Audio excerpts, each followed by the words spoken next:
اصل میں انسان کی فطرت ہوتی ہے اس طرح کی چیزوں کے بارے میں سوچنے کے حوالے سے،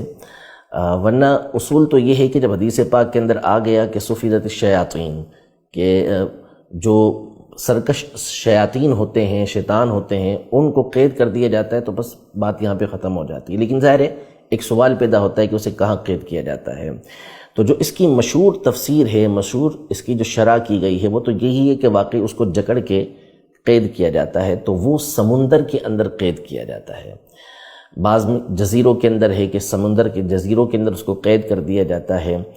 تو اب وہ کس مقام پر ہے وہ اللہ اور اس کا رسول بہتر جانتے ہیں۔ اور بعض جو اس حدیث کی شرح کی گئی ہے اس کے مطابق یہ ہوتا ہے کہ شیطان کو انتہا درجے کا کمزور کر دیا جاتا ہے، اس کا اثر جو ہوتا ہے وہ بندے پر کمزور ہو جاتا ہے۔ ورنہ عام روٹین کے اندر حدیث پاک میں فرمایا کہ شیطان جو ہے وہ انسان کے رگوں کے اندر انسان کے خون کے ساتھ دوڑ رہا ہوتا ہے،